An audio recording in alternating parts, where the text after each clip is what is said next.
Welcome back, everyone, for another deep dive. And this time we're looking at something that might make you kind of rethink your relationship with AI, especially for web developers out there. Yeah. For website design, Yeah. we're looking at a research paper. It's pretty new, and it explores how ChatGPT can generate these deceptive designs. Those sneaky, dark patterns Right. that are designed to basically trick users. Oh, yeah, those dark patterns. Yeah, it's interesting. This paper is suggesting that even when you give ChatGPT these like neutral prompts, Right. it can still weave these dark patterns into a website. Yeah, it's almost like it can't help itself. Yeah, and it's unintentional too, Yeah. which is I think what makes it even more concerning. Yeah, so in this deep dive, we're going to be talking about how the researchers, they had participants use ChatGPT to build a website for this fictional shoe company. Okay. And the results are pretty eye-opening. Yeah. Every single website that was generated by ChatGPT had at least one deceptive design pattern in it. In fact, the average was 5 dark patterns per website. 5. That's a lot. Yeah, that's a lot. It really raises some questions, especially for web developers who are out there who might be relying on these tools to build websites for their clients Right. without really knowing Without realizing. the potential ethical Yeah. implications. Absolutely. Imagine thinking you're building this like super user-friendly site, for your client, and then later on you discover, Yeah. oh, thanks to ChatGPT, I've accidentally included all these tactics that are actually manipulating my users. That's not good. Yeah. You don't want to do that. You want to build trust with your users. You want to make your clients happy. Yeah. You want the users to be happy. Yeah, absolutely. So let's unpack some of these deceptive designs that we're talking about. Mm-hmm. The paper mentions these categories like obstruction, sneaking interface, interference, forced action, and social engineering. Okay. So what do these actually look like in practice, especially on an e-commerce website? So, think about those times that you're online and you get so annoyed. So, like, obstruction is when you want to unsubscribe from a service, and it's like they've buried that unsubscribe button. Right. Deep down in the menus, you can't find it. Yes. Or sneaking, which involves those pre-checked boxes that slyly add items to your cart Yes. when you don't even realize. Like, how did that get in there? I know. I've definitely fallen victim to that one. Me too. I think everybody has at some point. So tell me more about interface interference. What's going on with that one? So interface interference, it's kind of all about this visual manipulation. Okay. So imagine you're on a website and the buy now button is like massive and it's glowing. Okay. And then the add to cart button is like teeny tiny and it's gray. Oh, so they're really trying to get you to hit that buy now button. Yes. It's basically using design to force users to do a specific action, even if it's not really in their best interest. Yeah, definitely manipulative for sure. What about forced action? What is that? So forced action is when a site makes you create an account or give them all this personal information just so you can see basic content on the website. Oh, that's so annoying. I know. It's like, why do I have to give you all this information? Just let me see the content. Right. It's just a barrier to entry. It is. So it feels like all of these tactics that we're talking about are all about creating obstacles for users, Yeah, nudging them towards these actions that really benefit the website, right. often at the expense of transparency and the user's choice. Exactly. And then we have social engineering, Right. which I think is particularly interesting from a psychological standpoint. Yes. It's like, how do they use design to tap into our inherent biases and our tendencies as humans? Right. Like, for example, they'll use fake scarcity prompts. Oh, like only 2 left in stock. Yeah. Or glowing customer reviews that might not even be real. Wait, hold on. ChatGPT is fabricating customer reviews. Yeah, so it seems that ChatGPT is pretty good at coming up with these persuasive elements, Yeah. even though they're totally made up. It's kind of unsettling.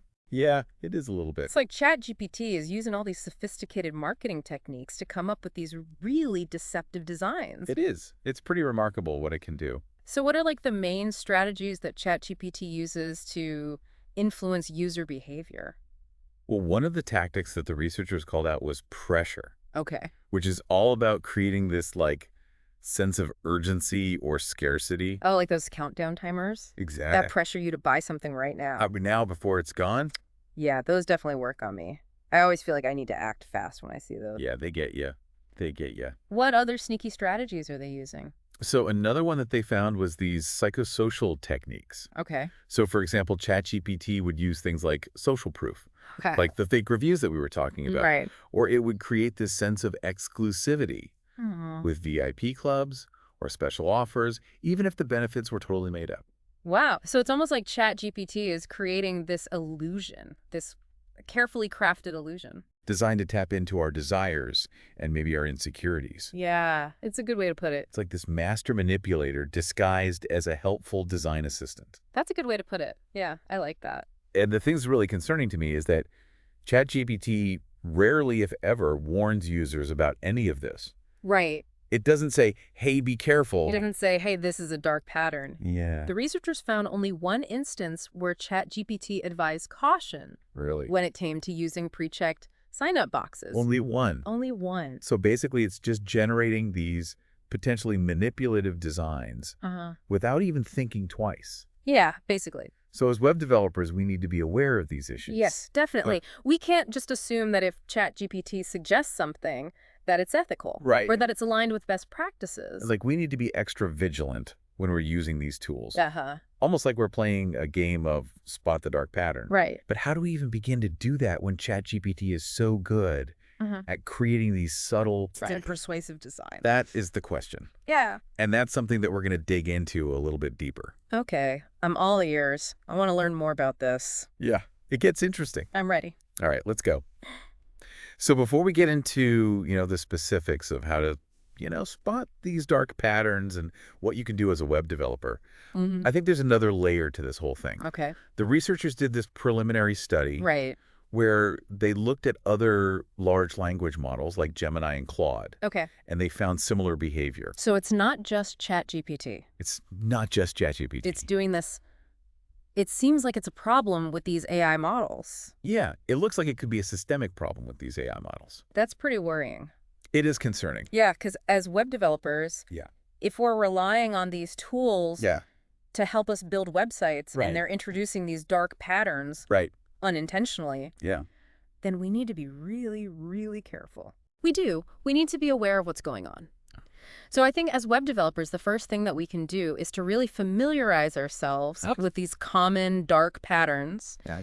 understand the psychology behind them, Right. because once you know what to look for, Yeah. you're going to be able to spot them more easily, Even when they're subtle. even when they're subtle. Exactly. So it's like you're going into battle, Yes, but you know the enemy's tactics. exactly. You know what to expect. Okay. But even with that knowledge, Yeah, it still seems like it could be easy to miss these it could. if we're not careful, Yeah. especially when we're relying on a tool Right. that's supposed to be helping us. Yeah, I think the key here is to maintain a healthy skepticism Okay. when it comes to these AI design suggestions. Don't just blindly accept whatever ChatGPT or whatever tool you're using is suggesting. Exactly. Don't just assume that because the AI suggests it, it's a good idea.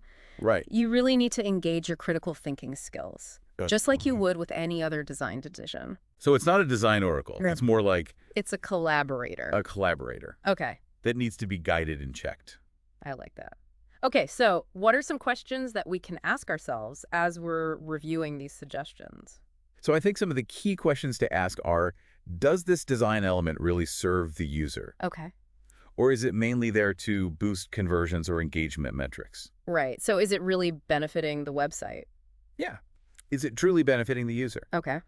Another question to ask is, does it promote transparency? Right. Does it give the user a choice? Mm-hmm. Or is it kind of nudging them towards a specific action? Okay, so if you can reframe the question, sometimes that can help you see it in Exactly. a new light. Yeah. Sometimes just reframing the question can help you identify those potential dark patterns. It's like having a little ethical design angel Yes. sitting on your shoulder, I love that. whispering these questions in your ear Yes. as you're reviewing these AI suggestions. I love that analogy. And remember, you don't have to do this alone. You know, you've got your team, you can collaborate, Yeah. discuss your concerns, get feedback on potential design choices. Yeah, because sometimes a fresh perspective can really help You can. identify things that you might have missed. Absolutely. So bouncing ideas off each other, having those discussions about ethics and design Right. can make a huge difference. It's like you're building a safety net to catch these dark patterns Right. before they make their way. before they sneak into the final design. Right, before they get into that final design. Yeah. Okay, so we talked about how we need to be aware of these dark patterns. Yeah. We need to be skeptical Right. of the suggestions that we're getting from these AI tools. Uh-huh. But there's another concept that I wanted to touch on Yeah. that the researchers introduced, And that's these computational deceptive designs. Yes. That's a mouthful. It is a mouthful. What does that even mean? So basically, it refers to these deceptive patterns Okay. that are generated or enhanced by these AI algorithms. Okay. And they can be even more manipulative because they can be personalized Oh, why? to the user. So it's like the AI is looking at you Uh-huh. and figuring out your weaknesses Yeah. and then adjusting the design. Based on your behavior. Oh, wow. Yeah, it's getting really sophisticated. That is a bit unsettling. It is a bit creepy. So if it's getting so sophisticated, yeah. what's to stop the AI from coming up with these completely new dark patterns That is the question. that we haven't even thought of yet? Right, because it's learning all the time. Yeah. So the researchers actually asked ChatGPT Okay. to generate some novel deceptive designs. And what did it come up with? So one example was something called micro sense of urgency. Micro sense of urgency. Okay. So it would add these tiny little timers Okay. to minor actions on the website. So it's constantly making you feel like you need to hurry. Yeah, like you have to do it right now. Even for things that aren't that important. Even for like the tiniest little things. So it's weaponizing our attention spans. It is. It's like they're playing on our fear of missing out. It's incredibly effective. It is. It's very effective. But it's also incredibly manipulative. Very manipulative. Yeah, so I think this really highlights the need for us as web developers to stay informed Yes. about what's going on. To be aware of these new trends Yeah. and to really engage in ongoing learning. Right. Because this field is changing all the time. Yeah. AI is evolving so rapidly. So it's not enough to just learn about the dark patterns that we know about today. Right. We have to be prepared for the dark patterns of tomorrow. Exactly. You got to be one step ahead. The ones that haven't even been invented yet. Right. So how do we do that? How do we develop that sixth sense Yeah. for detecting manipulation? I think it comes down to cultivating a critical eye Okay. and having this unwavering commitment Okay. to user-centered design. Yeah, user-centered design is so important. It is. Speaking of user-centered design, Yeah. the research paper also talked about Yeah. the reactions of the study participants. Yes. The people who are actually using ChatGPT to create these websites. Right. What was their take on these deceptive designs that they were creating? So what's really interesting is that most of them Okay. didn't seem to have any concerns about Okay. the ethics of it all. Wow. So even though they were putting these dark patterns into their websites, Yeah. they didn't see it as a problem. They were just happy with the results, Wow. which is, I think, really highlights the danger of normalization. What do you mean by that? So if we as web developers and designers, Right. if we get used to seeing these manipulative patterns, Yeah. we might not even recognize them as being unethical anymore. It just becomes the norm. It just becomes normal. Right. And that's a slippery slope. Yeah, because then the entire web could become It could. this place where manipulation is just expected, Yeah. It could become the default. or we just become desensitized to it. And we just accept it. That's a really scary thought. It is. It's a scary thought. So this is a call to action It is a call to action. for web developers Yeah. to be more than just coders, Uh-huh. to really think about The bigger picture. the ethics of what we're creating, Yeah. and to be guardians of the web, Guardians of the web. I like that. protecting it from those who would seek to exploit it. And I think a big part of that is education. Okay. Educating ourselves, educating each other Yeah. about these issues. Right. Staying informed about the latest developments Yeah. in AI. Right. And always questioning our assumptions. Always questioning. Always questioning. Yeah. Okay, so knowledge is power. Knowledge is power. But what about the legal implications of all of this? Right. The paper also mentioned potential legal violations. Yeah. Especially in Europe, Mm-hmm. where they have stricter regulations Yeah. against these deceptive practices. Right. Could web developers be breaking the law They could be. without even knowing it? Yeah. Unknowingly breaking the law. Yeah. Just by using an AI tool like ChatGPT. It's possible. Yeah. Yeah. The study highlighted these legal concerns Okay. related to using fake reviews, Right. misleading claims, Right. and other manipulative tactics. So we can't just plead ignorance and say, Yeah. oh, I didn't know. I didn't know ChatGPT was doing that. I didn't know it was creating fake reviews. Yeah. You can't do that. It's our responsibility to understand the law It is. and to make sure that our designs are compliant, Yes. even when we're using these AI tools. Even when you're using AI tools, you still have that responsibility. It really feels like we're at a crossroads here. AI has so much potential, to revolutionize web design. It does. But at the same time, it comes with these risks. these dark patterns that are kind of lurking beneath the surface, Right. just ready to exploit us. Just waiting to pounce. Yeah, exactly. Yeah. So as a web developers, what responsibility do we have? Yeah, what responsibility do we have? To make sure that our designs are ethical, Yep. that they respect user autonomy, Hmm. even when we're using these powerful tools. That is the question, isn't it? It is. And I think the answer is pretty complex. Yeah. It's about recognizing that we're not just passive users of this technology, We have choices to make. Right. And those choices come with a responsibility to really understand, the potential consequences of our decisions. So we can't just trust the AI No, we can't. to make those ethical choices for us. It's up to us Yeah. as the humans. We have to be actively involved Mm-hmm. in shaping those designs, Absolutely. questioning assumptions, Yeah. and advocating for those user-centered Yeah. design principles. It's about taking ownership of our work, and recognizing that ethical design isn't just like a box that you check off a list. Yeah. It's an ongoing process, Mm. a commitment to creating a web that serves humanity, not one that's trying to exploit it. That's beautifully said. I like that. Mm. But how do we do that? How do we actually translate that commitment Right. into action? That's the hard part. It feels overwhelming, It can. especially with AI, changing so rapidly. Right. Where do we even start? So I think a good place to start is to just, familiarize yourself with deceptive design. Okay. There's a lot of resources out there that can teach you about the different types of dark patterns, Right. explain the psychology behind them, Mhm. and they give you tips on how to spot them and how to avoid them. So knowledge is really our first line of defense. It is. The more we know about deceptive design, Uh-huh. the better equipped we'll be Right. to be able Yeah. to identify those patterns. Especially when they're hidden in those AI-generated designs. Yeah, exactly. So once we have that knowledge, Yeah. what do we do with it? Use it. Use it. Don't be afraid to challenge those AI suggestions. Okay. Engage in discussions with your team. Mhm. Push back against, clients Yeah. who might be, unknowingly Yeah. promoting these manipulative tactics. So be the voice of reason. Be the champion Yeah. The champion for ethical design. for ethical design, Even when it's hard. even when it's hard. Even when it's not the easy path. Right, because sometimes it's not. Yeah.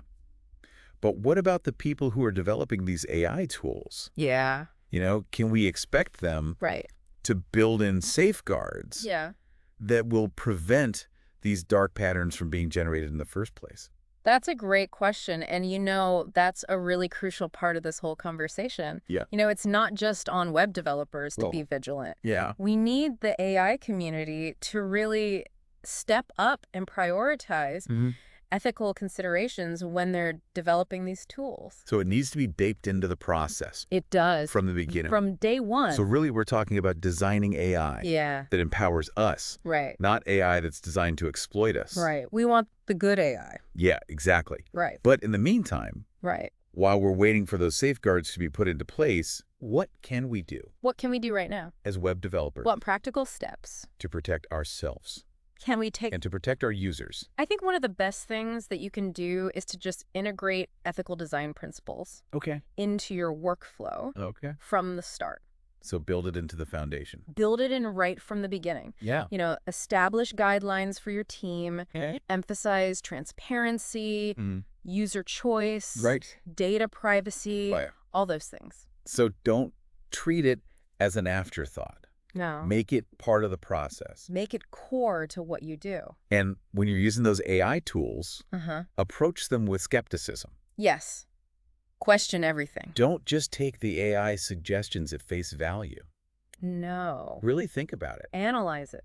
Critically think about it. Does this really benefit the user? Is it truly serving the user? Or is it really just about Or is it just you know, about getting the website more conversion convert? or more engagement? Yeah. So it's about putting those users' needs first, It is. Put the user first. even when we're using tools that might be Right. biased towards manipulation. Yeah. And remember, you're not alone in this. Yeah. There's a whole community of designers and developers out there Mm-hmm. who really care about this stuff. Yeah. Connect with those people. Right. Share your experiences. Learn from each other. Yeah. There's power in collaboration for sure. There is. I think that's a great point.